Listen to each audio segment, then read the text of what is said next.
Here's our commander, Chris Ferguson. He's in the suit-up room.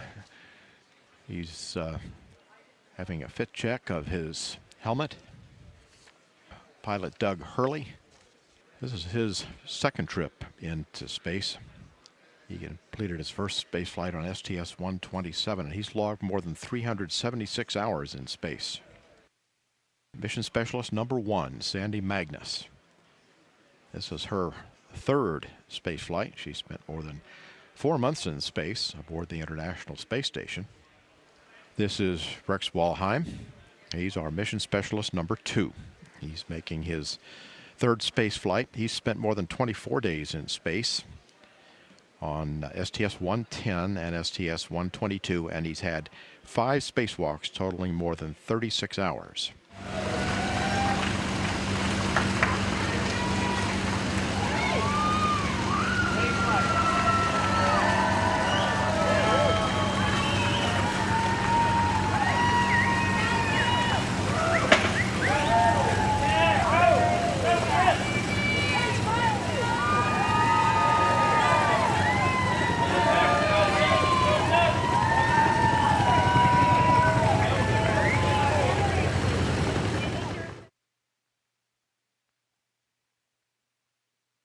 Got a great shot of Doug here over on the right. He's looking over pretty much directly at the camera. What he's actually looking at is he's got a checklist over there that he's taking a look at.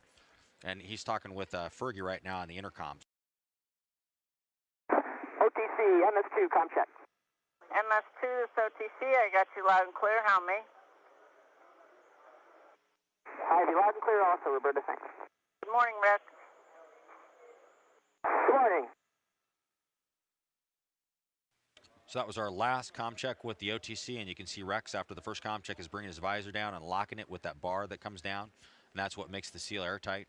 And now he'll be doing his communication check with the NASA test director here at Florida, and then with Mission Control in Houston. Firing chain is armed. 15. Go for main engine start. T-minus 10, 9, 8, 7, 6, 5. All 3 engines up and burning. 2, 1, 0, and liftoff. The final liftoff of Atlantis on the shoulders of the space shuttle. America will continue the dream. Program, Houston. Roger, roll, Atlantis. Houston now controlling the flight of Atlantis. The space shuttle spreads its wings one final time for the start of a sentimental journey into history. 24 seconds into the flight, roll program complete. Atlantis now heads down, wings level on the proper alignment for its 8.5-minute ride to orbit.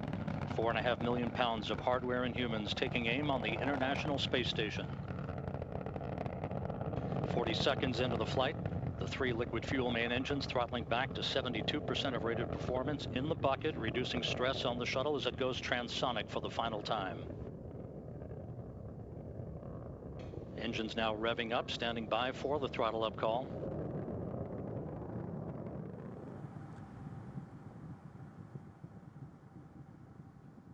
Booster officer confirms staging a good solid rocket booster separation.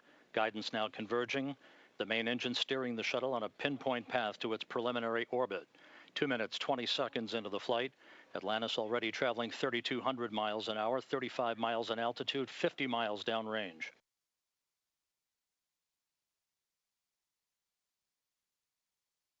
And the guidance officer here in Mission Control confirms that the computers are commanding the main engines to swivel. Engine Zaragoza 104. Single engine Zaragoza 104. We've rolled to a heads-up position now, providing better communications to the tracking and data relay satellite system as Atlantis heads uphill. 6 minutes, 20 seconds into the flight. Booster officer confirms main engine cutoff. For the last time, the space shuttle's main engines have fallen silent as the shuttle slips into the final chapter of a storied 30-year adventure. Now standing by for external tank separation.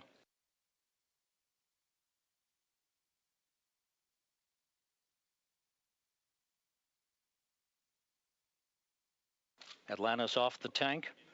Commander Chris Ferguson will be maneuvering Atlantis now into an orientation to enable Sandy Magnus to capture digital still imagery of the external fuel tank as it drifts away. So OMS 1 is not required. Your preliminary OMS 2 TIG, 37 minutes.